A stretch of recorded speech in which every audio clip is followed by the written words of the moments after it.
All right, everyone. Thanks for joining me for another podcast. We got a great episode here for you today. Great interview. My man, Benjamin Todd, he's got a new record coming out here in a few days. I was able to get this from him early, checked it out. I've heard it maybe 3 times front to back all the way through. There's 10 tracks here. Just as the title says here, songs I swore I'd never sing. Yeah, they're tough. They're difficult. Some of these topics are very dark and hard to deal with. So I can see why some of this stuff won't make it to the stage. So you want to get a copy of this. I mean, this is something very special. I think he's one of the greatest writers of our generation. And I had a great time down there in Kentucky. We roll around for a few days. I do want to give a little shout out to Bard Distillery, Sip and Spin Coffee and Record Shop. They took me in open arms, kind of showed me around. Great facilities there. So shout out to Tom and Kim of the distillery. They're over in Graham, Kentucky. Check them out. They got a website, links below. And Sip and Spin. Ben, thank you for having me. Great carrot cake, by the way.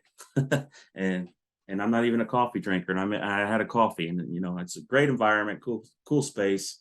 So check them out. Link for Ben down there as well. So yeah, we spent two days down there with Benjamin, Kentucky, in a rich musical environment. Kentucky history around the music in general it's some of the best, in my opinion. As you can see, the shirt I'm wearing, I did stop at the Bill Monroe Museum there. There's just so much in that area, and now Benjamin's a part of that, so it's pretty cool. Great place to visit if you're rolling through the hills of Kentucky. Stop it in Muhlenberg County and check it out. I do want to mention that there is a name change. If you've noticed, we're no longer called Spin That Shit Podcast. Using the curse word in the title is kind of holding me back, limiting the exposure. So we changed it. It's called the Coyote Radio Show and Podcast. In my opinion, it's a better logo anyway. It's more fitting for me as a coyote trapper. So it's great. Anyway, new merch coming. With that, hopefully at the beginning of the year, maybe some hats, shirts, some stickers, that sort of thing. Those will be available at some point. Speaking of merch, I did get this new Benjamin Todd hat. So this record, hat, all that good stuff, it's all available online. Check it out. Links below. I think I covered everything. Last thing I do want to say is thanks for all the support. We have a Patreon page. A little bit goes a long way. So yeah, hit us up on there. And yeah, let's go talk to Benjamin. We really took our time with this. Hope you enjoyed it. We covered so many topics, and we just sat down and had a great time. So, all right, we'll catch you next time.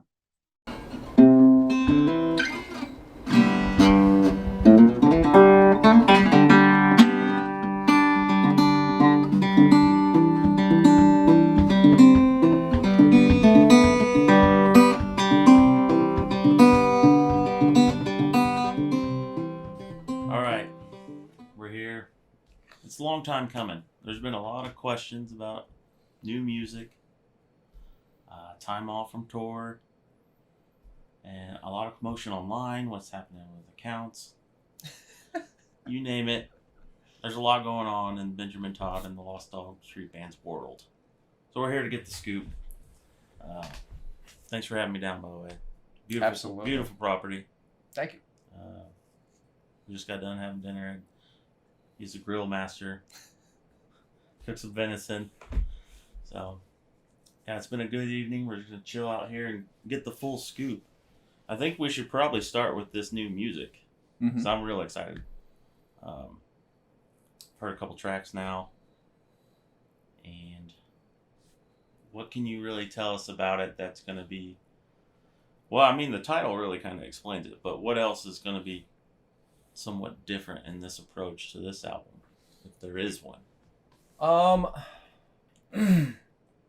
Really, this album is probably the most vulnerable. There are songs on here that I wouldn't necessarily be comfortable ever playing live. Really? There's a tune on there about me putting down my dog, which I kind of have.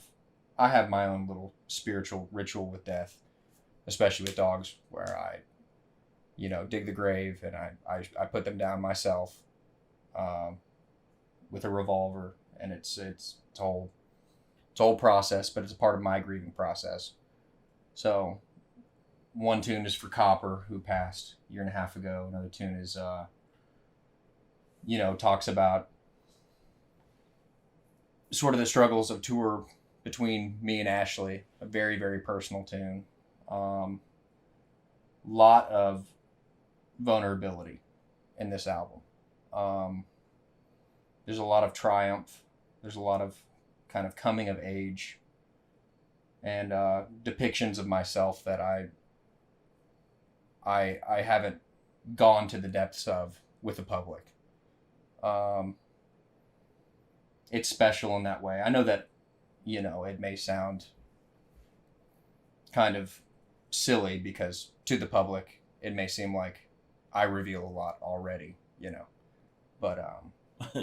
but by my own standards, it's very different in that way. It kind of, I don't know. It puts a timestamp on sort of the end of my adolescence and the beginning of real adulthood that I really genuinely feel now at going on 32. And I don't know.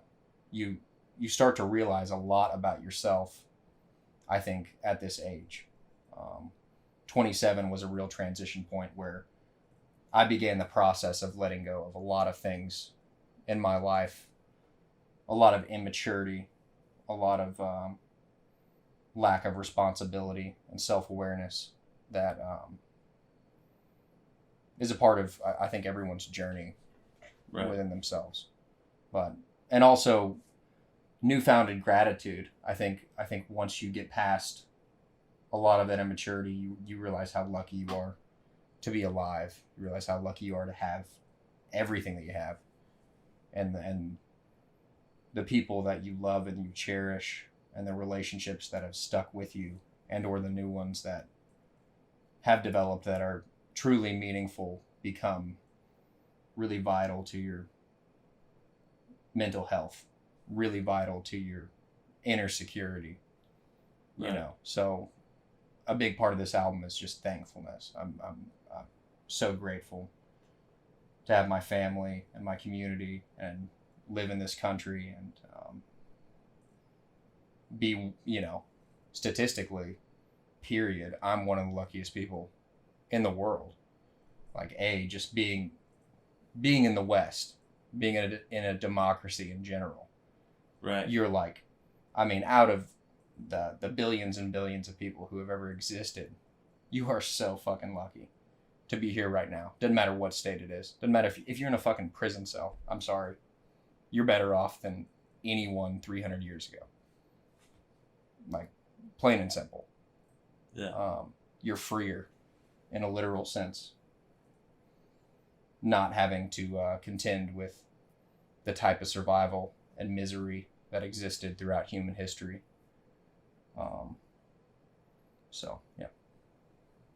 Yeah, you've obviously not been a stranger through your music as far as putting it all out there, and honesty goes a long way, and that's just been throughout all your records. So it feels like this could be that step further, even more personal, like the title says. Yeah. Yeah, that must be kind of a journey to do that. I can only imagine how far you would want to push that, because you're human. We all have our own thing, personal. That some stuff just does not belong in the public. Yeah, it's like with this last video that I released with Gems on VHS. I guess a part of it is also I've been off of social media for a while. I hit it pretty hard on tour when we were on tour, and had a good amount to say, but I haven't. And even just like getting online and like posting about that gave me so much anxiety. Like, went over the video, went over kind of my stanza about it, what I had to say about the essay that I wrote about the actual song, And I was just like, man, this is who you are. But a part of that is not only sort of my branding, but it's also, I take it kind of as a sacred duty. It's like, I have to say these things and produce these things because nobody else is that revealing. Like even in my own community of artists, there are a few examples. Like I would get like Matt Heckler hits that mark quite often. Hayden does. Like I'm more talking about like the broader community. You know, Jason does. Hell, Willie's carrying a torch too. You know, Resident Rogues, Keith and Sparrow. But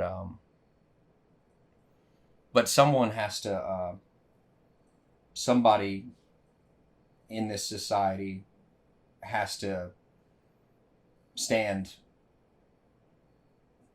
Someone in the society has to stand naked artistically, and it's very important to the psychology of our general society, I think. Right now, it's like we live in such a plastic bubble, and people are just craving it, and I think that's why people are drawn, because a lot of the scenarios and psychological settings that I write about, everyone experiences it. Everyone experiences like a deep, dark aloneness, and everyone experiences forms of like personal tragedy, whether it's from within themselves or within their family, other people, you know. Right. And there needs to be some type of outlet for that, instead of everything just being this projection of the world outside and complaining and whining. It's like we need to have examples of tools to be able to heal ourselves in the world. And that's what I like to do. You know, that's my bread and butter. So. Yeah, I'm sure it's therapeutic in a way, for sure, to release that too. It is, but it also gets harder. I really felt this on this last tour. Sometimes I feel like I don't even know if the public is available for it. Like, especially in like a performing sense. I feel like, sometimes I feel like I've given too much of that, and maybe that's a part of my need to pull away somewhat, you know, because it's scary. Just like anytime you say something controversial, mm-hmm. anytime you open yourself up, it's hard when you go from even playing from like 500 people to 1,000 people. It's like now we're pulling, you know, between, you know, 7 in smaller markets to over 1,000 in other markets. When you get that big, you start getting the bro crowd. You start getting, you know, so-and-so's ex-girlfriend's going to show up just to hang out with them. You're going to get, you know, a group of friends and 3 people tagging along who've never heard the band, who are just there to party. It almost becomes like a festival type atmosphere, which I don't do well in. It's like I do well with extreme attention and the ability to nail my performance. And it's very hard for me to do my job when there's a lot of distractions. I'd say, and most people that know me well would say that I'm somewhat on the spectrum. So it's like there were multiple times in this tour where I was like, you know, talking about something. Like I remember, well, I hate to bring up specifics. Okay, I'm not going to bring up specifics. But I was in front of a crowd and I was talking about Lazy Moonshiner. I was going into detail. Yeah. About and that's a very personal song. Yeah, and I said something about Nicholas, and someone in the crowd was like shouting. He's like, "Fuck Nashville!" Like while I'm talking, and it just like derailed me for a second, and I tried to talk again, and he was like, "But New Orleans is fucking awesome," and I was just like, 7 people in this fucking crowd out of the 700 that are here are ruining it for the rest of the fucking crowd. So why don't y'all just shut the fuck up? And you said it that night? Yeah. Yeah. On and stage. It needs to be said. I think it needs to be addressed all the time. But it drives me crazy. But it also derails me to even do that. Yeah. You know, my adrenaline gets pumping like I'm about to fucking, like I almost kick someone in their fucking face. And, hey, you people in the front row, you need to remember that you pissed me off enough. My boot is right at your fucking eye level, and I will not hesitate. I'll do the time. I don't give a shit. I got warrants in more states than people have been to, so I'm not afraid of some charges. So yeah, don't fuck with me. Yeah, that's an ongoing issue. Mm-hmm. Especially, I don't know. I don't know how to address it. You know, like what is the deal with the people in the front? I feel like it's half and half. Either people are in the front row because they're dedicated and they really want to see the show, or they're there to just fucking cause chaos and ruin it for everybody in the crowd. Like, dude, 700 or 1,000 other people paid the same amount of money to come see, you know, the show. And, you know, I had to tell one crowd who just kept yelling out songs. I was just like, I'm going to be honest. I have never changed a set list in the history of my time performing thousands of shows over a decade and a half. I have never changed my set list because one of you motherfuckers screamed something. It ain't happening. Yeah. Like, I don't know that song anymore. Like, I mean, and I'm different than a lot of artists in that respect.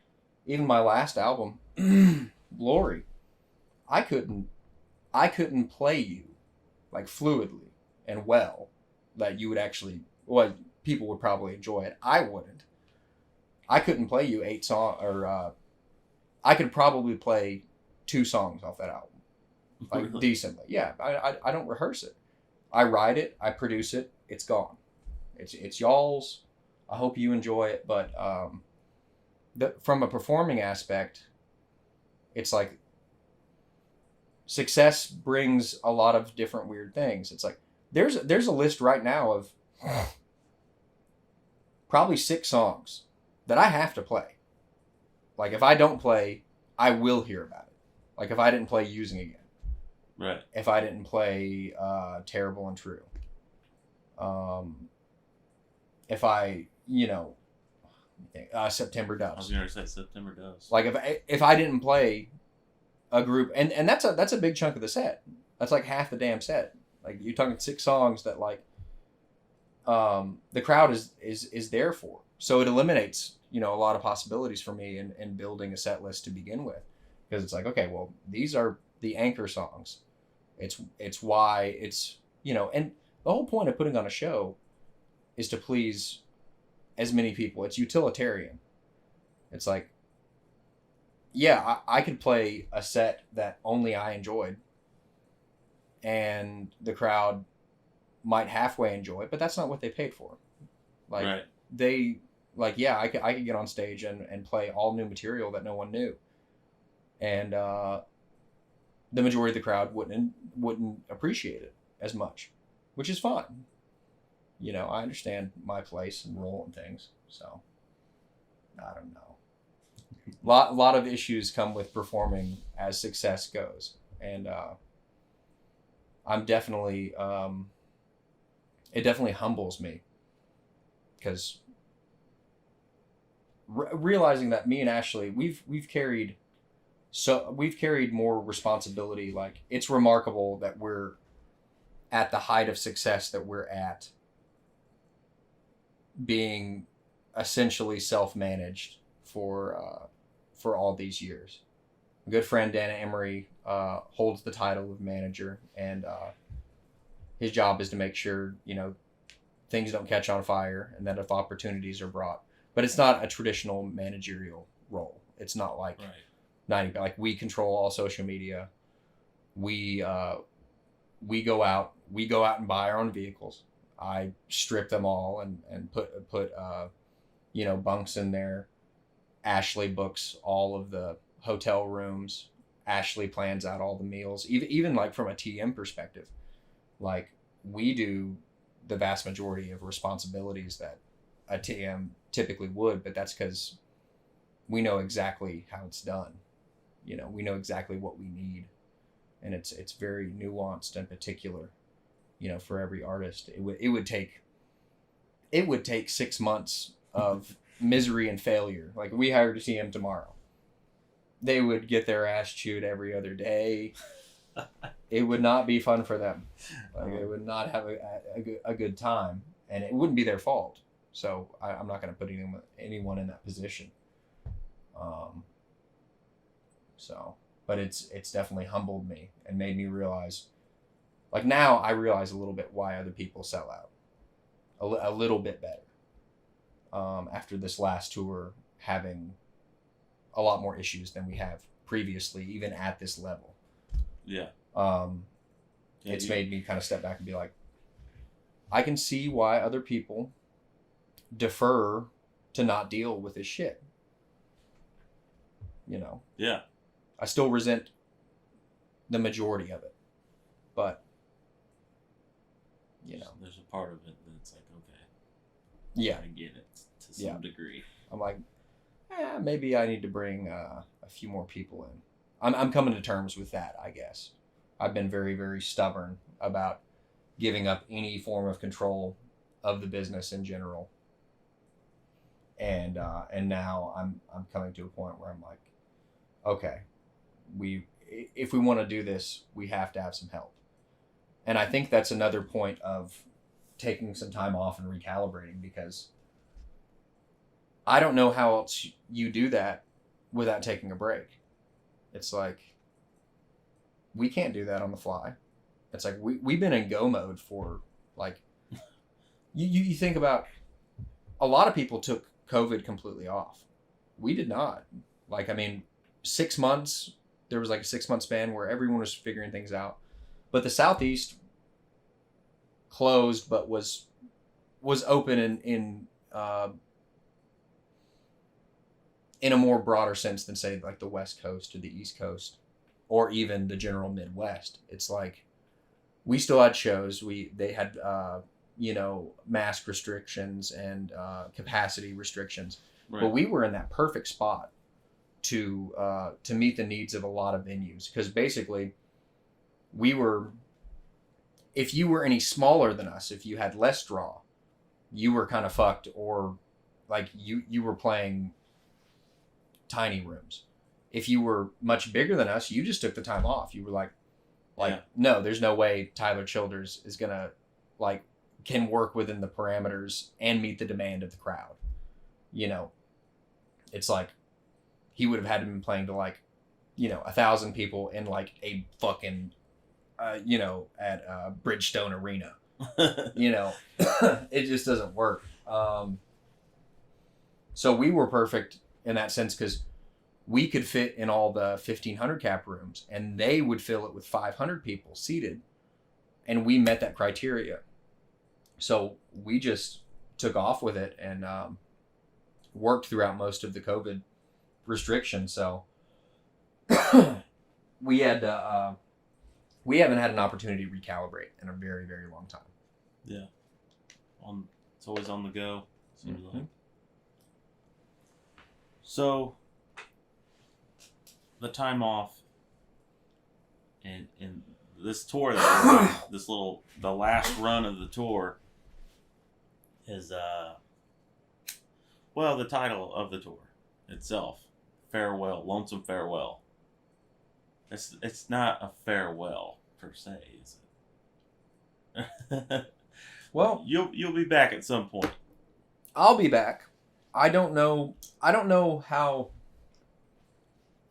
things formulate from here, because Lost Dog obviously has a lot of attention.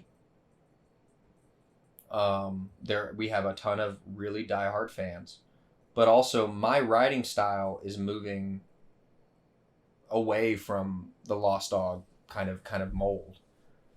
For the last really, like, 2 years strong, I've been writing really Benjamin Todd specific material. It's like there's no room for, you know, Lost Dog and like the production of that.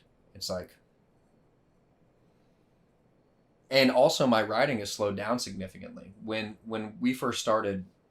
I first branched off to Benjamin Todd, it was because me and Ashley had separated, and which, you know, is its own bunny trail. But so I was writing kind of a handful of both. It's like I was writing probably 40 to 80, you know, which is a really broad number, but a year. I was writing 40 to 80 tunes a year, and being able to really just kind of pick like, oh, well, that's BT tune, that's Lost Dog tune, you know. We can and sort them out. Yeah. But now my writing has changed so much and gone in such a different direction. It's hard to maintain the future of Lost Dog. And I'm not saying there's, you know, that Lost Dog is in the grave whatsoever, because I think that if we could take 3 years off and come back, and I think that we could be pretty damn strong, even playing old material, because I think people crave it. But it's also not as inspiring to me anymore. A lot of those tunes, you got to think about like even Using Again.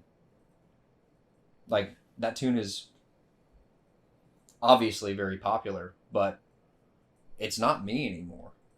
You know, even down to like the fundamental, you know, I'm not like a theological Christian, but like now as I get older, I do have a relationship with God. It's hard for me to sing that sometimes. It's hard for me to, you know, to just, because that comes from a very sort of immature, younger, nihilistic version of myself. And I'm not that anymore. Right. I'm the complete opposite, you know. And a lot of those tunes come from that same place, from like a level of extreme nihilism, and it's just not who I am anymore. Right. It's hard to get up and sing songs I wrote, you know, 5 to 10 years ago, and try to take it seriously and try to feel it. Because that's a big part of it. You can't just get on stage and perform whatever. Right. Like, I can't. I have to feel it, you know. Well, from an audience perspective, on my end, I can tell that shit for certain artists, and I can tell if it's an off night, or maybe they're intoxicated trying to perform, or whatever the case may be. Who? I'm not even gonna say names. No one's intoxicated performing, man. We're professionals. What are you talking about? I've never been fucked up. No, never. But yeah, so much of music is about feeling, and if you can deliver that in a live performance, like the way an album or a record can make you feel is one thing, but doing it live in person, you know, you get the chill bumps on your arms and shit. I don't know, it's really good when you get them on your legs. Nobody talks about that shit. If I get a chill bump on my legs, I'm like, he's in the mood. He's killing it. He's fucking killing it. Yeah. And I still feel that from time to time. Like, every now and then I'll hit a line. But it becomes harder and harder for me as I move forward in life to put myself in that mind frame to deliver and execute that well. You know, essentially the live performance aspect of my career, I have to completely deconstruct and reevaluate the entire thing. And the only way to do that is to take time off, because you're just running on empty when you're, or at least I am creatively. When you tour like we have, it's like, I mean, we've got 3 weeks off in between this tour. I've been running around like crazy. I haven't played a single song I play on stage. I've written like 12 songs the last week, honky-tonk tunes, for a special secret album coming out. But yeah, it is, it's daunting Do you think you feel the pressure from, say, your diehard fans? Or you're just like, yeah, they need to respect? Because that's when I saw that you were taking a leave, I was like, I respect this because, I've talked with other artists and people that are in this line of work. And at the end of the day, they're people that need fucking time to work shit out. Mental health is very important. Yes. But then you have those dickheads that get online like, this is bullcrap. I had tickets to this show and he got sick, or they got sick, or it's like, well, what do you think? They're human. What the hell is going on? The mental health is a huge part of it. The public would eat up, some tales from the tour bus of of my life. Hell, last tour there were multiple times, hours before shows, where I was like, I'm going to a psych ward. Yeah. I'm going in the grave or I'm going to a psych ward. And we talked on the phone. You told me that it was a tough one on the road. Maybe one of the most difficult times on the road that you've had, even. Most difficult time in probably 4 years. Yeah. And a part of that is like mental preparation. It takes an incredible amount of mental preparation to do this successfully. And a big part of it is our like daily habits, like always reading a book rather than being on the phone, getting sleep, which is damn near impossible sometimes, doing things for yourself, like taking a walk, this, that, or the other, whatever you can do to feel a little bit more human. But I try and relay this to people, but it's like, so for us on the back end, we do this night in, night out, and it becomes this draining, monotonous, like, oh my God, this is a roller coaster just going, vroom, vroom. Yeah. Every single night before the show, I'm nervous. My nerves are, I have anxiety, because I care about the show. It's not, right. For the crowd, it's, for some of the people in the crowd, it's like, it's the highlight of their year. It's the highlight of some people's lives. And it's like that pressure night in, night out. It's not only, playing a show. It's like, now you're on center stage. There's 1,000 tickets sold. You get your butt out there and you do your job. It doesn't matter how you're feeling. Doesn't matter who you fought with. Doesn't matter if you've eaten. And that is taxing psychologically. Oh yeah. It is abuse, self-abuse. But obviously, I also grapple with the gratitude of that, because there are thousands of artists that would kill to have 100 people show up in every town. They're and I've got to put myself in that mind frame often. But it's hard. You have to always remember, like, with every reward comes an equal responsibility, in life. And that's something that our society, especially my generation, has no damn clue about. They're like, oh, you have a reward? I want that. I deserve that. Why do you have that? It's like, well, the back end of that reward is a mountain of responsibility, socially and professionally, to everyone. So you can get caught up in one or the other very easily, and sometimes it's impossible to see through the responsibility. It's like, this is, when you're in a bad headspace and you have the daunting task of walking out on stage to 1,000 people, it's like, well, damn the reward. Yeah. It's like, damn the reward. This is all responsibility in this moment. There's no reward in this moment. Right. So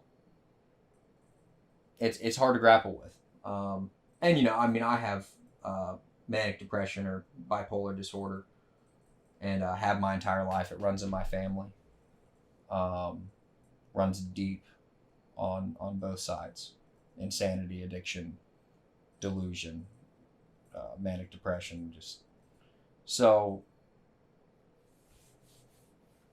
if I don't keep a real tight leash on my mind, like tight, then I can get out of control really quickly and fall back into patterns that I lived with for, the better half of my life. Right. Yeah, depression is nothing to play with. It's everyone has their own form and gone through their own thing, but to some degree, and that's one thing. And I think it gets overlooked a lot too, especially in male. My wife was even talking about that, and it's okay for people to feel that. I feel like us guys sometimes just want to hide that and bottle up. No, we're good.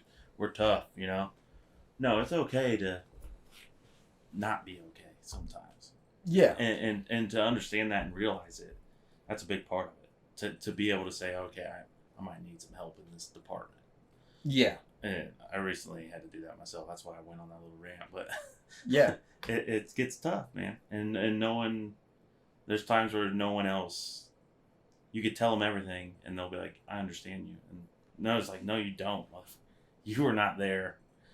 But, well, it's crazy. We're coming to a precipice in our society with male mental health in general, because all of the general rewards for masculinity and male attributes are being stripped away, but none of the responsibilities are. The responsibilities, the weight that masculinity carries in every society, but especially the West, there's very little reward for being a good man.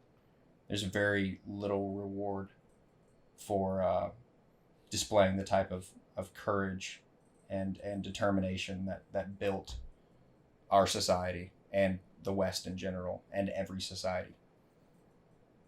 I could go on a rant, but I don't want to sound like a maninist or anything. I don't want to get canceled over being an advocate for masculinity, but I certainly am.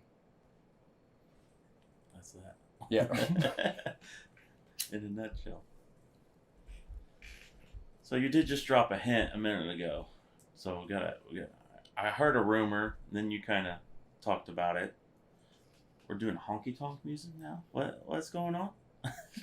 So I just started kind of poking around the idea about 3 weeks ago, and it just kind of excited me a lot.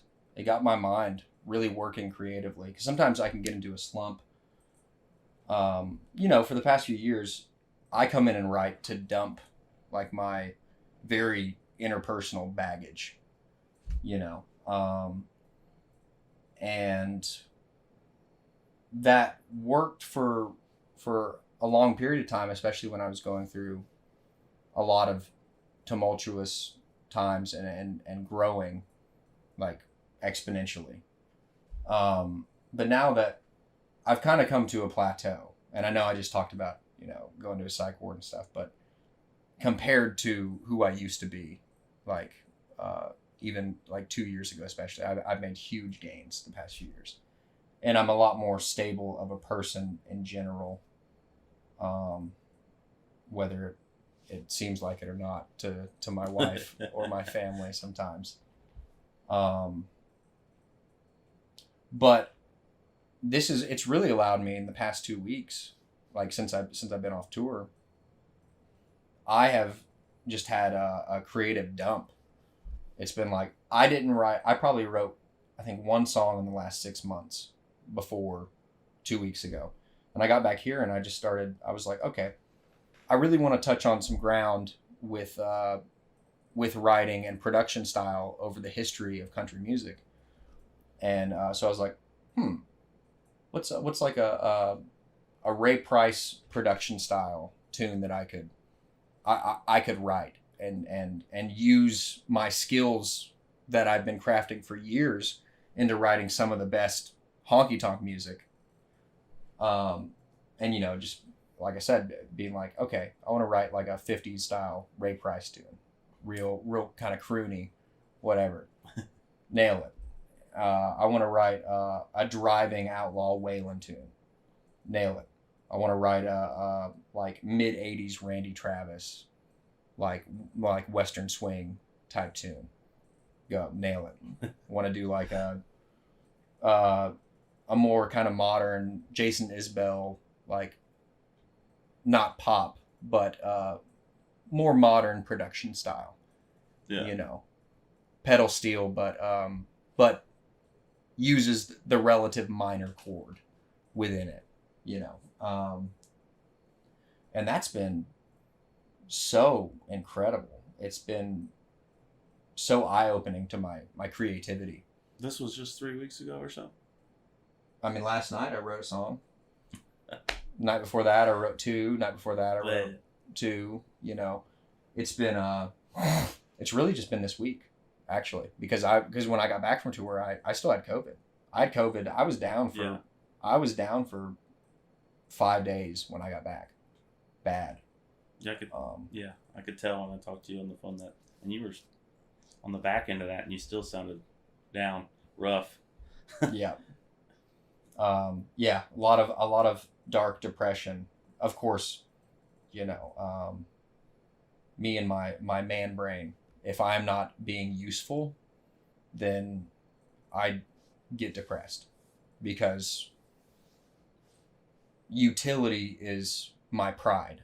You know, I take pride in being a useful person every day.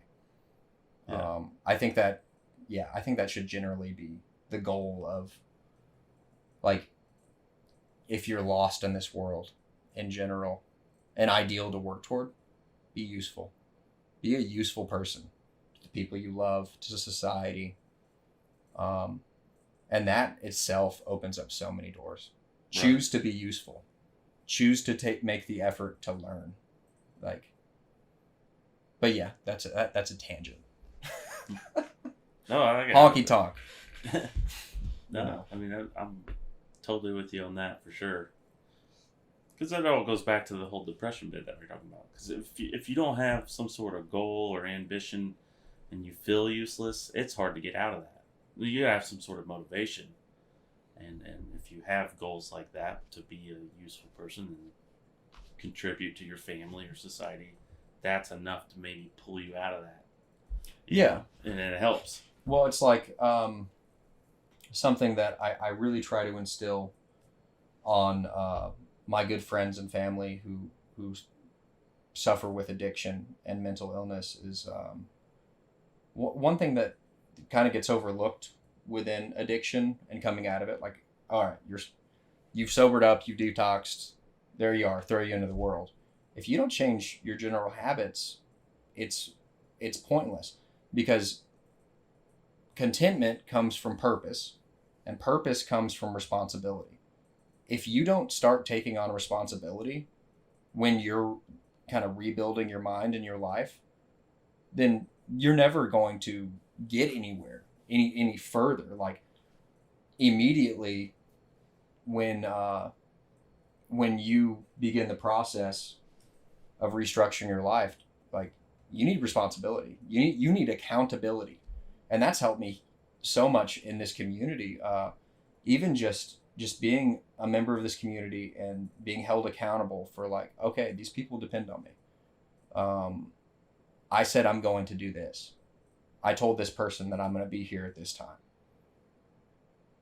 I have to do it. You know, otherwise you're just sitting in a room by yourself and like, why am I so upset? I deal with this with my friends all the time. They call me after, they're like, yeah, I've been sober, but I'm blah blah blah. I'm like, oh, what are you doing with your time? It's like, oh, I'm just playing video games and fucking jacking off and blah blah. And I'm like, well, no shit. Yeah. You're not being an actual person. Like, just because you're breathing doesn't mean you're living, brother. Like, fucking wake up. Go find someone who needs some help. Even if you were sober, that still sounds pretty miserable. Yeah, it's like, dude, you have no purpose in your life? go find someone who needs some help, someone who's worse off than you, and lend them a hand. Dedicate yourself to something. Take a responsibility. You see someone struggling with something day in, day out, be like, I'll take care of that every day from here on out. That's the first step. And then what you'll realize, and that I realized pretty immediately when I was getting sober, is that there were vacuums all over my family and my life where someone needed to take a leadership role. Somebody needed guidance. Someone needed a hand continuously with something. And when I was in addiction, no one was calling me for shit. No one, like, the world seemed so small. It's like, well, I could either be doing this high or I could be sitting here alone sober. It's like, no. As soon as you get sober, if you go out and look for it, your family needs you.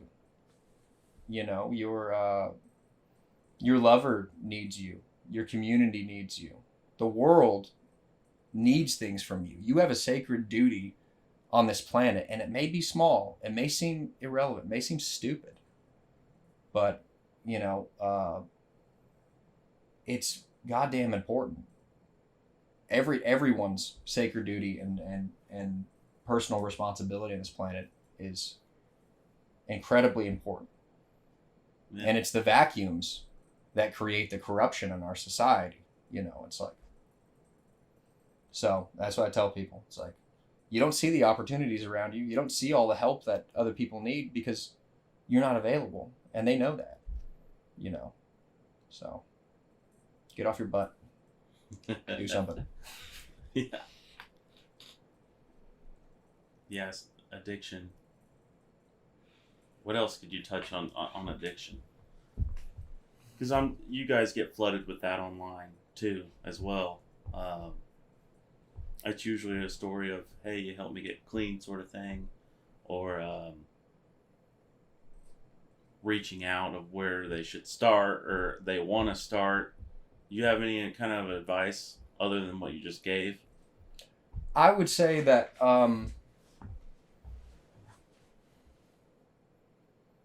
preparation for harder times is certainly a part of it, because the general process of a part of the general process of getting sober is also completely restructuring the way that your mind works.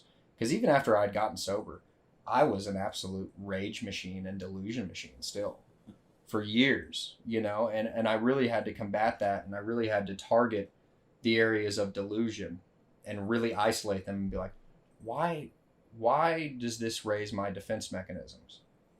It's like, oh, because I have abandonment issues and goodbyes are hard for me. And maybe I need to restructure the way that I approach that.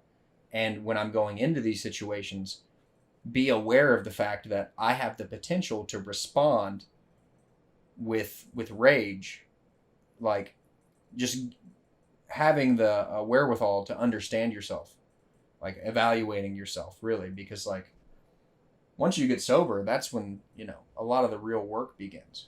You have to really start untying all those knots, because your mind is, the way that your mind works and your receptors work, it's like something,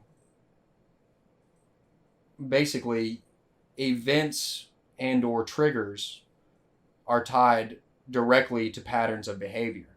So X happens, you immediately go here, even though the situation isn't actually that. It's kind of like, you know, when I get out of bed, jump out of bed butt naked in the middle of the night and pull out my AR-15 and run outside with a light because the dog barked, and then I realize it's because you know, the barred owl. The barred owl howled, and my dog's an idiot and barked at it.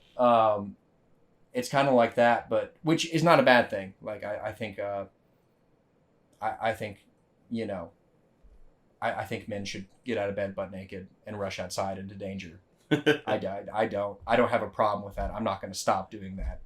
If my dog barks at anything, I'm outside, dick and all, you know. But learning those patterns, because it was very useful to me in life. Like for years on the road,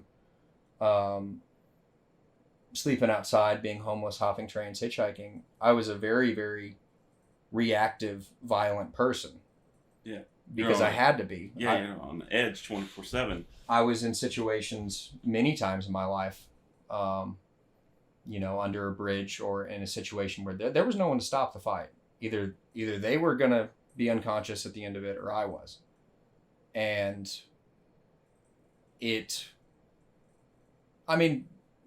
is a certain amount of trauma that comes with that. I use that word only because there's not a much better word. I feel like our generation uses that word way too often and should be reserved for real trauma, deep trauma. But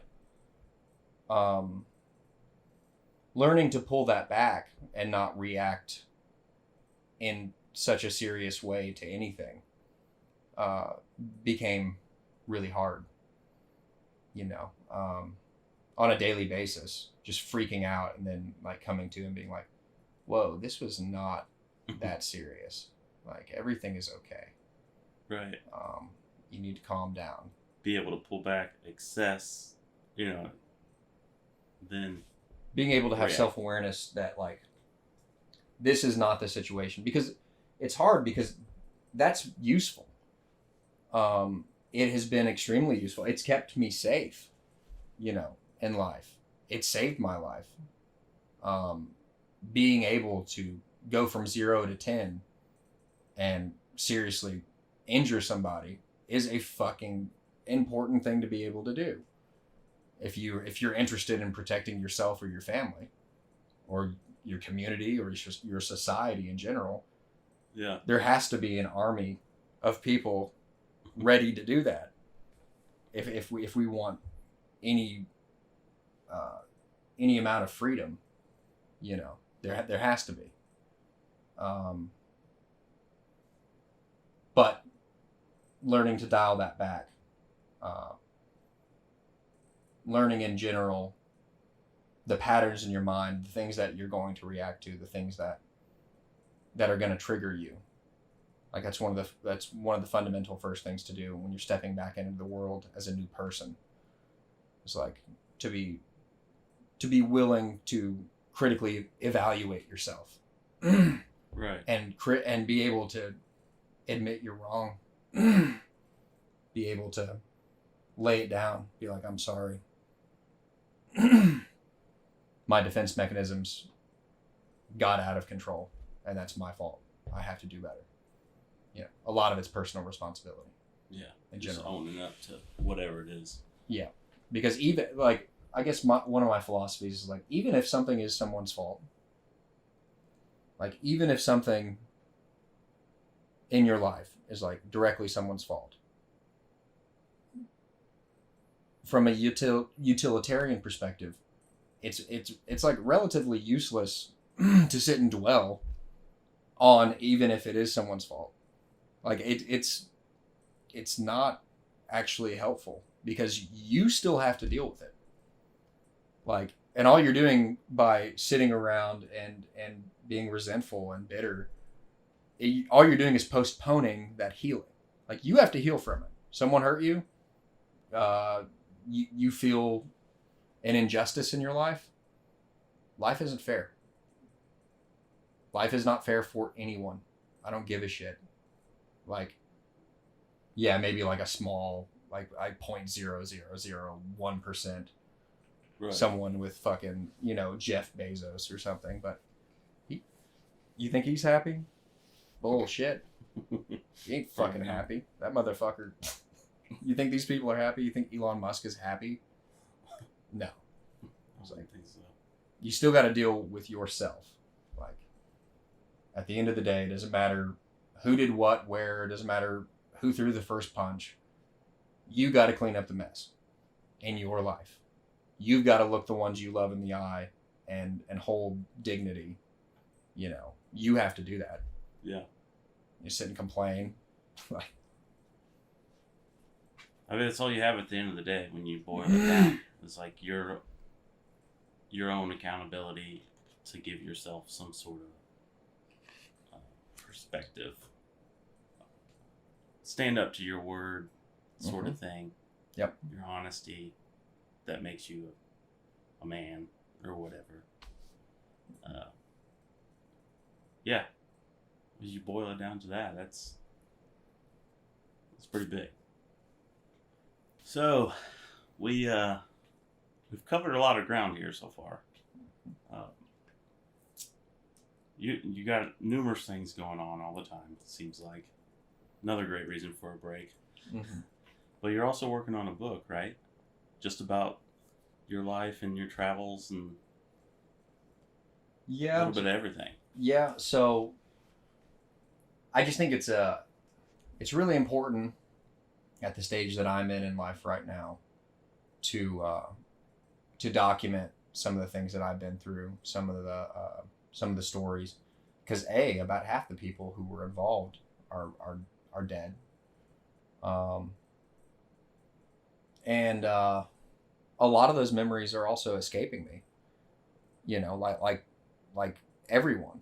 Like I remember things all the time. I'll kind of go over my mind, you know, imagining the process of writing, and I'll forget huge chunk of time, little snapshots like, oh yeah, you hopped a train to Savannah and you spent a week and you walked blacked out drunk 3 miles because you and Nicholas got in a fight to the train yard, crawled in a boxcar and woke up in Macon, Georgia. Oh, you know, how do you forget a story like that? Well, I did. You know what I mean? Well, but there's so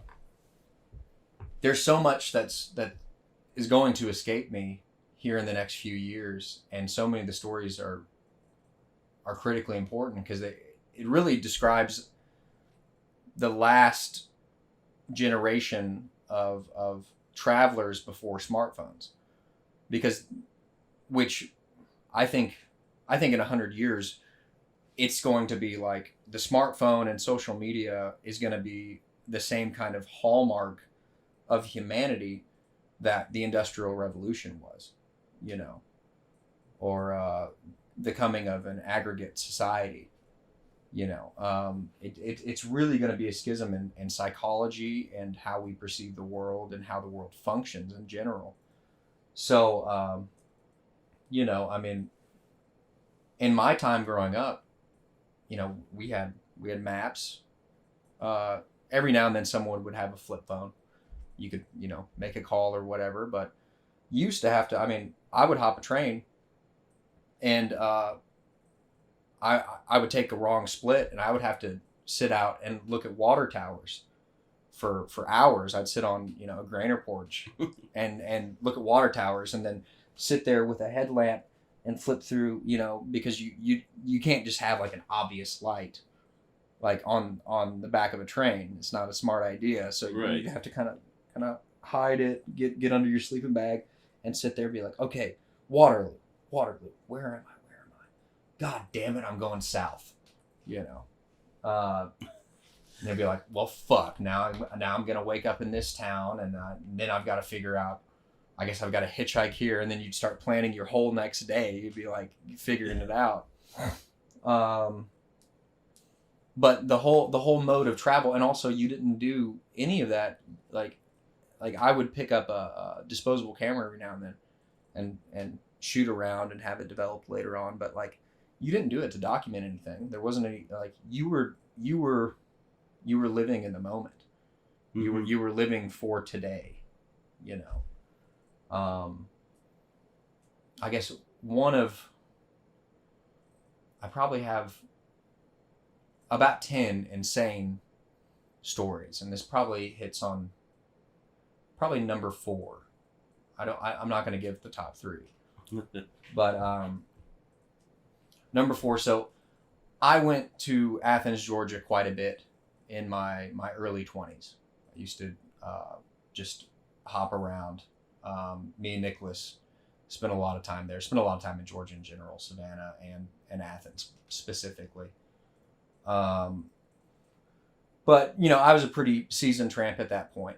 And you would hop out of Atlanta, and there wasn't actually a crew change, which, you know, crew change is defined when then they changed crews. They stopped the train, and they put a new engineer conductor in the units. So that's generally your target point when you're a train hopper. You try to establish, okay, where's the office, where's the service road, where they're going to crew change, where the unit's going to be. I want to be behind the units to be able to get on without being seen. You know, it's all part of strategy. So hopping out of Atlanta, the train technically didn't have a crew change until Spartanburg, South Carolina. So, you know, I knew this because the CSX rails in the Southeast that's like my backyard. Like I know every fucking line, been on it. I know where every gas station is, the distance between the liquor store. You know, yeah. I know half the bums that hang out behind the liquor stores, knew them by name, in all these little towns, little microscopic visions of these little small town realities, you know, that you jump in and out of as a traveler.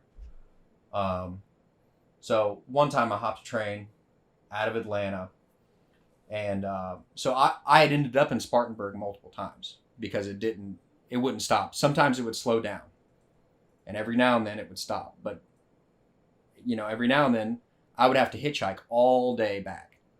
And so this was a Thursday night. I hopped out. The train would always come around 3 or 4 in the morning. It was a regular daily train, junk train out of Atlanta. So I hopped it, and, you know, it pulled through Athens right at dusk, pretty much, regularly. I'm sorry, dawn. Right at dawn. So the sun's just peeking over. So coming through Atlanta, I recognize the bridges. I recognize, you know, the entrance point, right, into the Athens yard. And the train's not slowing down. It's going about 35, and I'm sitting there. I start even trying to pull the damn air brake, which is, you know, a no-no for a tramp. Just like, you know, a last-ditch effort. And then finally I get the gumption. I'm like, no, I'm not hitchhiking all day. It's fucking, because it was Thursday night when I got to the yard to hop out. It was Friday. It's like Friday in Athens, good money busking on the street, you know, good opportunity. Some of my favorite bars I ever went to when I was a full-time drunk. Loved getting shit-faced in that town. So I, you know, gather my courage and put all my things in the bag, sleeping bag up and everything. And I'm like, all right, I'm doing it. I climb down the ladder, and I'm trying to get as close to the ground as possible to let go of things. So let go of my guitar, let go of my backpack. And it's going 45 miles an hour. So you got to remember that, like, A, your stuff is off. You're committed now. Yeah. But B, every second that you take to get off that train, that's another, you know, that's the distance. You got to walk back just to get your stuff. And so it's on the far east side of Atlanta now, because we passed the yard, which runs on the north side of town, east-west. So I'm heading east out of town. So I've already got to walk anyway, you know, just to get downtown to make some money. And so I climbed down the ladder, and at first I touch down and I start running with the train, which is your typical mode, especially like obviously when you're getting off the fly. Usually it's in a kind of safe miles per hour zone between, you know, 3 and maybe 15 at the high end, like you want to be safe. But you run with the train, and then you let go so that you're not just jumping off, you know. And I successfully run for about, I don't know, 5 seconds, it felt like. And I was like, I've got this. This is fine. And then all of a sudden, all hell breaks loose. My foot catches one of the railroad ties, rips my boot off, and immediately I, you know, pain and blood and shit. And then I'm hanging there, and I pull, you know, my foot drags for a second. I pull up, and I'm just hanging on the side of this ladder going 45 miles an hour. And then I'm like, all right, dude, well, you've got to let go. Like, you have to push yourself off as far as you can away from the train to be safe. You got to let go. So, you know, with what I had to do and little courage I had in that moment, I pushed off and just fucking eat shit. I roll immediately. My right boot, I feel blood just pour into my boot. I had just fucking annihilated my knee, just ripped wide fucking open. But, you know, I come to, I'm like, lift up my head, I'm like, holy shit, you did it. So, you know, We made it. So I start walking the tracks, and hell, I got a smile on my face. I'm like, hey, you're still alive, motherfucker. You're all right. Go and, you know, find my boot. I'm like, all right. Get that back on, and then find my backpack, and then my guitar. In my backpack, nothing had broken except for the top of the bottle of whiskey that I had. So there was one swallow left in that bottle, and the sun was peeking up over, and where I'd originally dropped was right by a railroad crossing, you know, just because I wanted to mark somewhere that I could get out.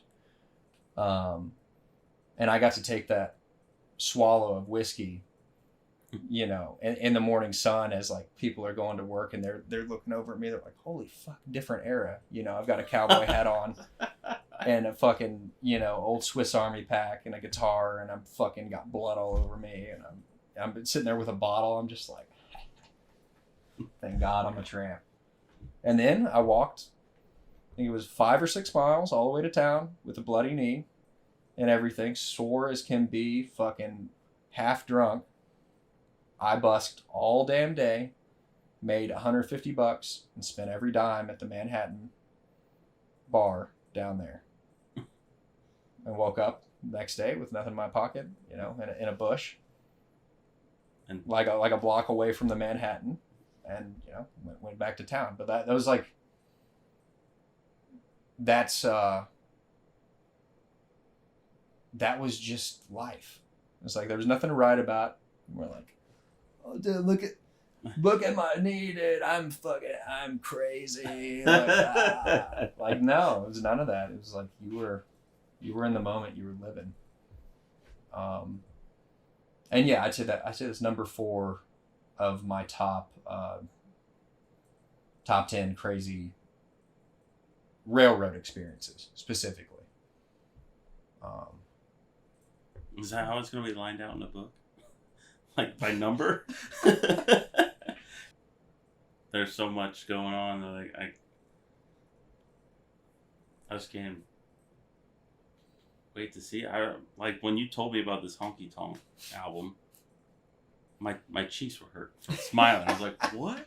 What's he doing? Then, you know, the book. Of course, I've been dying to get the new record. Yeah. All I can say is I appreciate your hard work and caring about music. And I'll be a fan for life for sure. I mean, there's no doubt. I put you in that category as far as songwriting goes. I think you're the best of my generation for sure. And I'm not blowing smoke up your ass either. Well, that's what you know, yeah. I know that's important to you, and it's easy for people to say that, but like after listening to all this stuff and sitting down and analyzing it and talking about the message and the feeling of things, it comes through with your work. For me personally, like hands down, like you're at the top in the writing game. Well, I mean, honestly, you know, well, I'm a very competitive person in general. Very highly motivated, competitive person. Very scale and hierarchy driven person. And that is what I've attempted to do my entire life from the age of about 14, when I was first given my first real guitar, when I knew how to use it. My mother and father both gifted me guitars when I was very, very young that I basically used as toys, you know. And I grew up, you know, in the shadow of Nashville, Tennessee my entire life. But I was given a guitar by Rick West, who was my best friend, Christian Tinglich's father when I was 14 years old. And that's another story. So he gave us those. He gave me and him a guitar, and it was like a $200 guitar. And he said, "Yeah, you just pay me back someday." And we went through years and years, and I think I pawned it for heroin when I was 21. But then years later, it was about a year ago, me and Christian was getting sober up in Michigan. His father and his whole family, Rick West, who gave me the guitar, had moved up to Michigan. And me and Rick were, talking back and forth for years before, trying to help Christian because he was strung out in Nashville still. I was on the road. So me and Rick would call and be like, "What can we do? How can we get this motherfucker straight, blah, blah, and I ended up paying it back. I finally, actually the shed that we're in, this was his shed. Oh, really? Yeah. One time, I was, high on methamphetamine when they were moving out of one of their houses in Hendersonville, and the shed was there, and they were like, "Well, we can't keep it, and it's not included in the equity of the home as we sold it.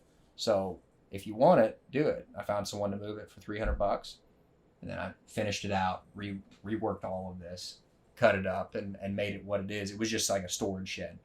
Yeah. But this is actually all his electrical work in here. Well, you can't see it from the cameras, but he's the one that put all the receptacles. But I ended up paying him finally for this shed because I agreed. I was like, "I'll give you $2,000 down the road, whatever." Or I don't even know if he agreed on a number. I was just like, "I'll give you something someday," And then I became successful, and money's not an issue in my life any longer, and I was able to pay for that guitar and the shed, and then he died a few months later. But it gave me like so much solace and joy that after all the years and everything that he had seen, and to hear him tell me like that he was proud of me, because he was like a Nashville cat songwriter. He toured with Townes Van Zandt and Gordon Lightfoot. He wrote #1 hits for George Strait. You can look him up. Look up Rick West, songwriter. One of the most incredible musicians that ever lived. He used to finger pick mandolin like a fucking master. He has, it is daunting. And actually, Christian's mother, Rick West's wife, Stacia Tinglich, is an incredible artist too. Just an absolutely phenomenal family. Just powerhouses, artists.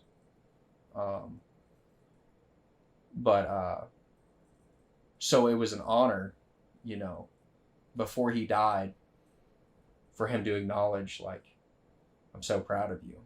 And for so much of that inspiration to have come from him, he's the one that put that guitar in my hand. He did a lot of other things and bad influences as well. Yeah. I got my hands on a lot of drugs I'd never heard of, from him at, 14 years old.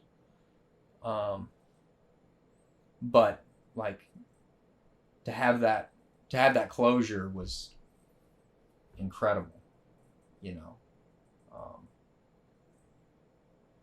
I don't even know where that conversation started from, but I've got a song in my heart for Rick West. I'm not ready to write it yet, but I do regret not being able to tell him bye. Definitely something that I always regret. But he was a mentor of mine and someone that deeply impacted my life and didn't even know it. Yeah. Until here I am. But But yeah, I don't know. I don't know where the hell the conversation went there. No, that's great. That's what's great about this. We're not on a schedule. We can take our time and do whatever the hell we want. We can do whatever the hell we want. Yeah. What the hell is that from? I can't. I don't know. So, there was something else. Yeah, there was. I mean, you posted some things and some thoughts about how the industry is. I don't know if you want to go down that road at all, because it's a funny game.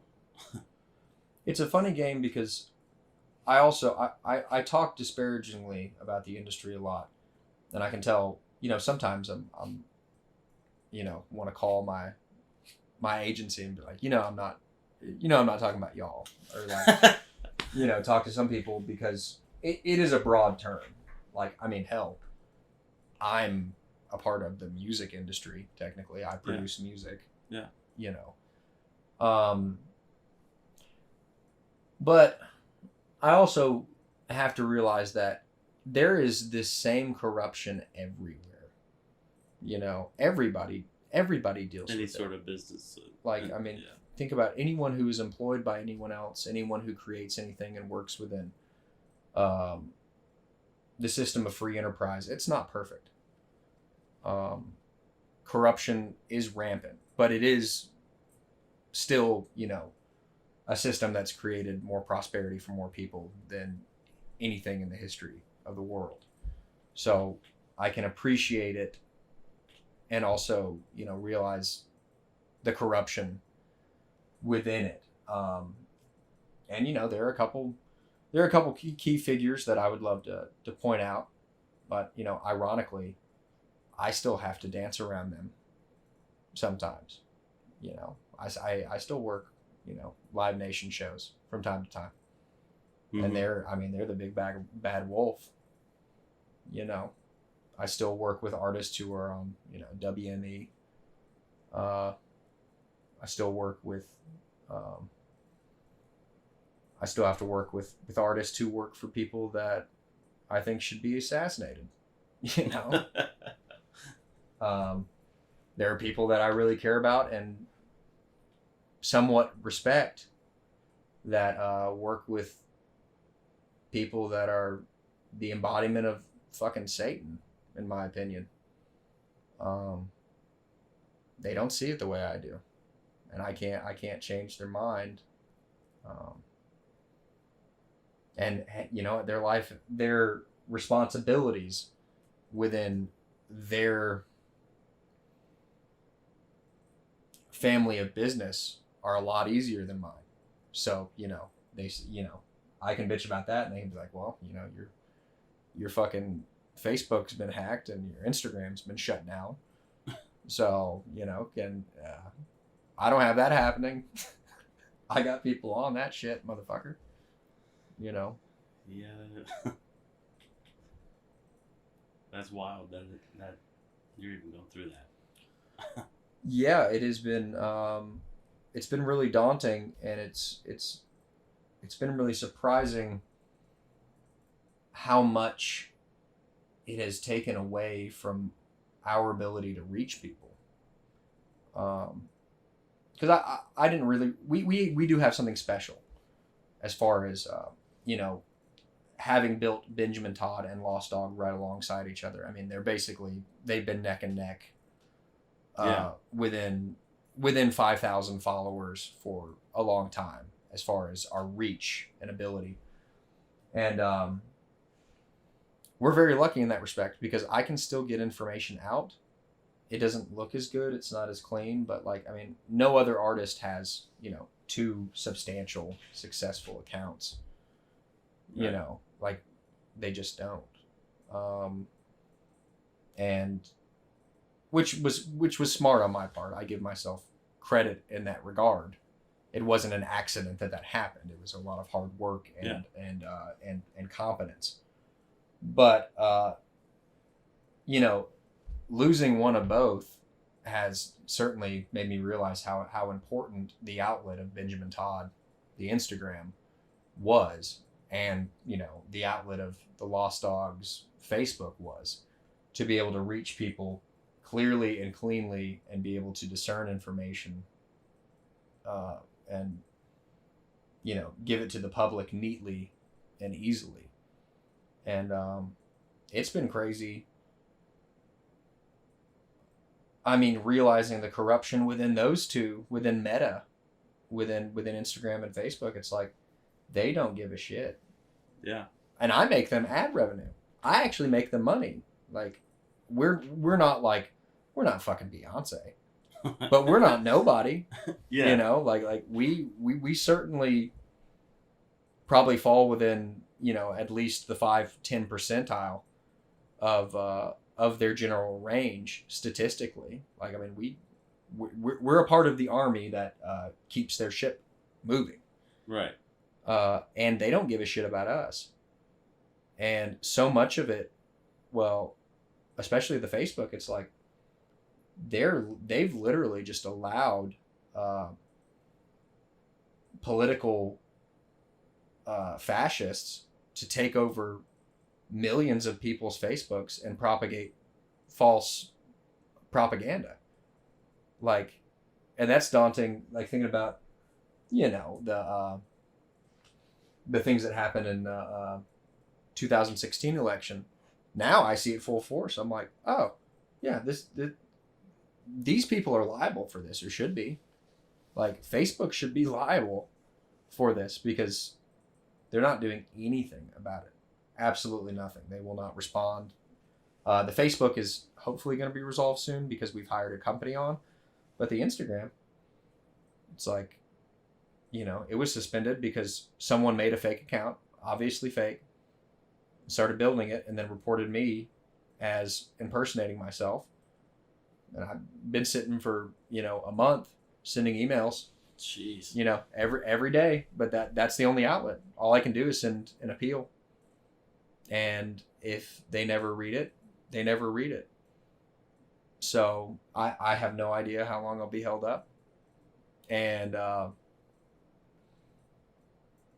you know, I went through a couple of days. I started a new account and, like, thought I was going to get the gumption to do it. But then I got on there and I was like, I don't even give a shit. Like, if they don't give me my account back, I'm not starting over from scratch. I don't care enough, you know, like, and maybe that'll fluctuate, you know, maybe I'll get the gumption to do it, but at the same time, I have a life to live too. I can't just sit and be concerned. Like, that was a big part of it. It caused me and Ashley so much stress, and it's not because we're sitting allowing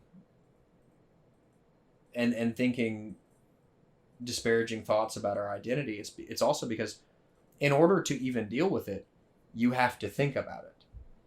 In order, like, the only way out of it is to do something. So if you start doing something, you start thinking of all of the possibilities and all of the things that you should be doing, or all of the solutions that could exist. And then it's 3 hours later and you're like, have a ball of anxiety. And this has been going on for months. It's like, if I even start, like, actually thinking about it, like, I'm not really thinking about it right now. I'm not like intellectually going into that space. But if you do, it like drives you crazy because I think it's a general part of humanity when you see a problem that doesn't have, well, as a problem solver myself, having any problem that you have absolutely no control over, that is vitally important to your survival or the survival of my business, is maddening. Oh, absolutely. It could drive you absolutely fucking insane. Yeah. It's like, just sit and think about all the opportunities you're missing out on. Think about all the things that you're not able to promote with your business. But then, you know, you have to come to a space too where it's like, who fucking cares? I am flesh and bone, and I came from the ground, and I'm going to go back to the ground, and I'm here to serve my family and my community and my country as best as I can. And that's it. You know, sit and, you know, worry about social media and these tyrannical giants who, you know, exist only in our imagination, essentially. But it's a collective imagination. It's everyone's imagination. So it's complicated. I don't know. Well, even if you didn't put 1 ounce of promotion in this record coming out, I'm sure the fans will find it. Yeah, but there's always that worry. You always want to be as impactful as possible. And also, Yeah. dude, I mean, people don't realize it right now, but having been someone that has been doing this kind of roots Americana with kind of an outlaw flavor for over a decade now, there's an absolute explosion of music right now. I think the industry giants have really fundamentally realized, oh, there's a lot of money here. And it's all rooted in truth. It's a lot harder for them to control, you know, because folk music is for the people. Mm-hmm. It's much more difficult to analyze what is going to work and what isn't. It's like it's already hard for like record producers and labels to be like, this is going to be successful. This isn't. You have to present it this way or that way. Folk music is its own fucking animal. Because the listeners of folk music are completely unpredictable, and they're also predominantly, there are a few exceptions, they're predominantly driven by authenticity. So, and there, like I said, there are exceptions. And I deal psychologically with those exceptions, you know, on a daily basis sometimes. But the authenticity in this community is extremely important. People's stories, them having lived what they write, having experienced real folk traditions. So it's much harder to fabricate. It's much harder. It's not like you know, pop country music. You just pull someone, you know, out of a bar who's half decent looking and you know, has a reasonable voice and have them sing about, I don't know, drinking beer on a horse or whatever the fuck they talk about. And producing it. You know, it's like folk music, that don't work. You can't just pull someone out and throw them to play a Woody Guthrie tune and people to eat it. They're going to be like, who's that normal looking jackass? Yeah, like, it's terrible. Fuck him. So if it was you, like, say you had all the music that you have out now, say these stories that you have, or these songs that you've written, were written by 20 different people down on Music Row or wherever, compiled it, and someone's singing it. It doesn't work. Yeah, I mean, I could not listen to it. Imagine using again by a general artist. No way. Yeah. Forget it. Or even Terrible and True. It's like, does it fit? There's Who does it fit with? What archetype of person could you possibly set in that and be able to actually reach people? It wouldn't be believable. Right. Like, yeah, it loses all of it. So the folk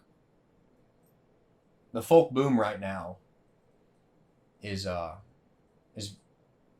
don't know where I'm going with it. There's so many things to say about it. It's crazy. There's a ton of competition. So we played Nashville a few months ago, and that same week, and multiple of these shows happened the day before and day after.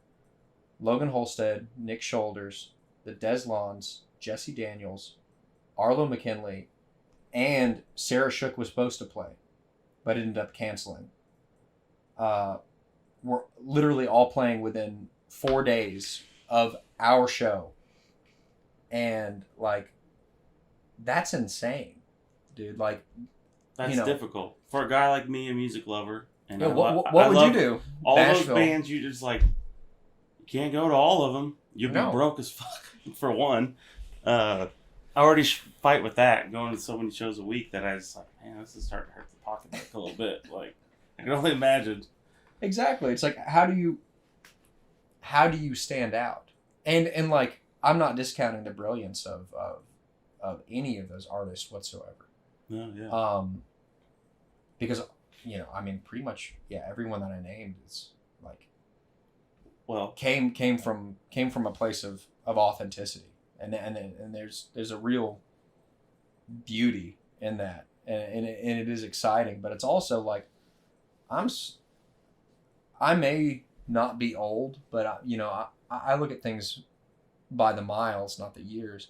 I'm an old fart in this community. I like, that's how I feel. I'm not going to get up and bark and beg for attention. It's like, I have tenure. I've been here. I've done this. You want to buy the album? Fucking buy it. I'm not gonna. yeah. I'm not gonna, wave my dick around trying to get attention in this community. I'm not. I don't give a shit. I have everything I ever wanted. I have the land, the trucks, the heavy equipment, an amazing wife, 2 incredible dogs. I'm content in life now. I've got it. I've got royalties and publishing checks that I could sit on my butt and do nothing. If I so chose, for the next 10 years. Wouldn't matter. So that's another part of it. I'm like, a part of it's like, I'm gonna let the young cats fight over it for a while. You go for it. I'm gonna just take myself out of the running for a little while until the attention kind of shifts or changes, or it's not as daunting of a prospect. So you mean you're not going to tour behind the honky-tonk album? Each song has a whole different arrangement. Dude. No. I can fit that. I could fit that on one stage. I mean, I do think about it. Like when I've been sitting here writing, I'm like moving in ways that I'm using time signatures that I wouldn't normally use, Right. Like, you think about it like a driving, like a Wayland tune.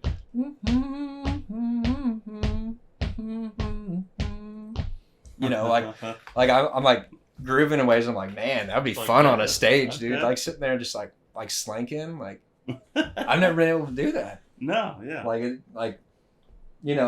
And that's the other part of it, is like, I mean, it just sounds fun. Like, and you gotta love what you do, and to go out on stage every night, you gotta have some sort of level of fun with it too. Yeah, and like what I do now, every night is like an emotional roller coaster, and it's sometimes it's brutally hard. Sometimes the opposite happens of what I was talking about earlier, where I can't get into songs. Sometimes I get into songs, some of those songs, too deep. I'll like start tearing up on stage a little bit, and like get too emotional, and like it's all so personal. It's all about my life. Like, right. I can diagram each one of those songs and be like, man, the night before X, Y, and Z happened, and then the next morning we got this news, or I was alone under a bridge, being up for 3 days, fucking strung out on meth and heroin, like sitting there in a sleeping bag peeking out, like, and so, some dude came up and I was, whatever. It's like I don't want to go there all the time, and the thought of just being able to like get on stage and just like groove, it could be an extremely liberating thing. Like it could be, but again, the logistics. It's like, okay, well, you need a band. You need a legitimate tour bus, tour manager, driver. Like in order to facilitate that, it's like we're kind of growing out of our boots, you know, with Lost Dog. We can't go any further logistically as far as like our means of transportation, our means of getting to one town, setting up and leaving, than we're at comfortably, insanely. Like there's no way to expand as of right now and be comfortable and be happy.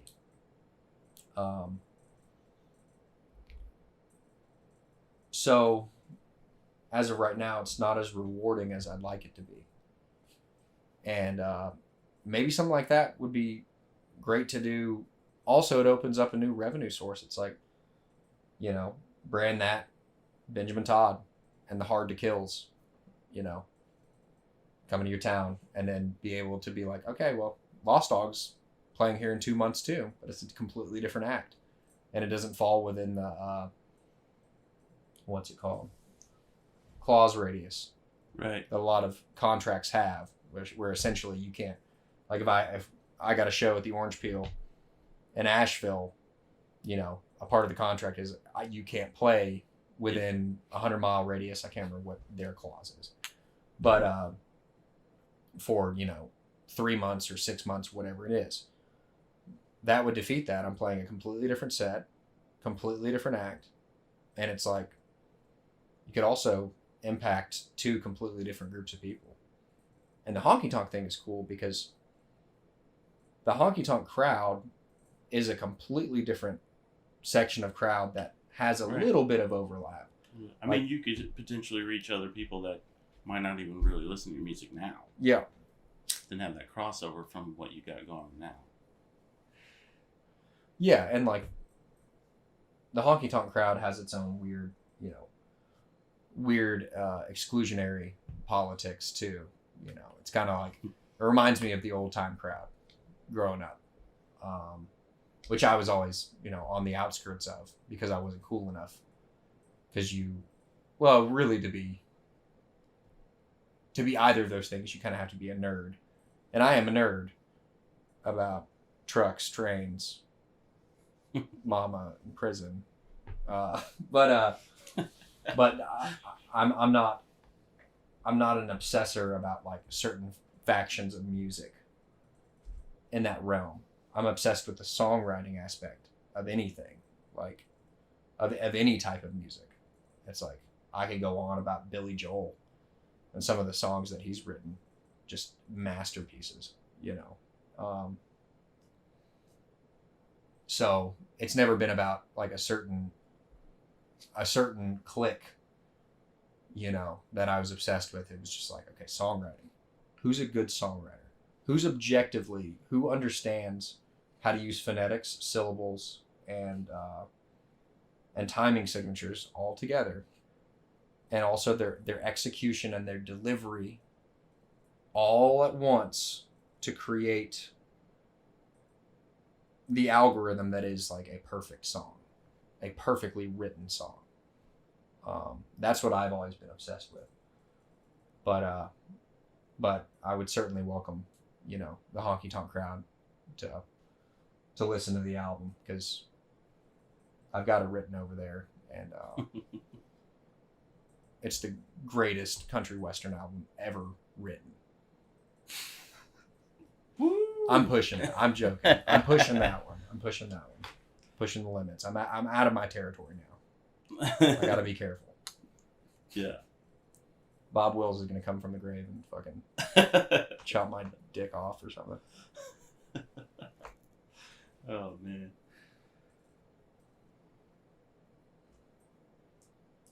That's great, man. Yeah, I can't wait. I really can't.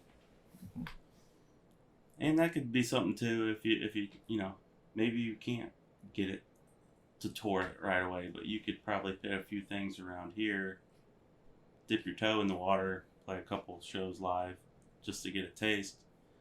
Yeah. And even that would be great, you know. Yeah, I mean, that could be something I could practice regionally, because, you know, with Lost Dog, I already have my finger on the pulse of, you know, most of the larger venues and the promoters at those venues, and I could be like, hey, you got a date here open in 4 months? Like, yeah, we got this day. Okay, let's do it. Let's just see. Let's see who comes. Let's see how many people.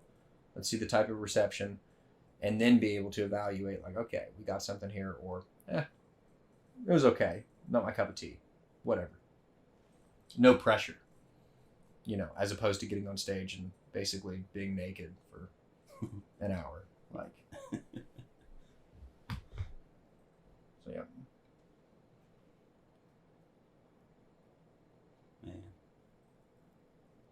Man, we covered a lot of ground. I don't know if you got anything else to add, but man, this has been this hell of an interview. Yeah. I don't even like calling it an interview, man. These are just talk shows. This is a talk show. I need one of those desks with the tie and, yeah.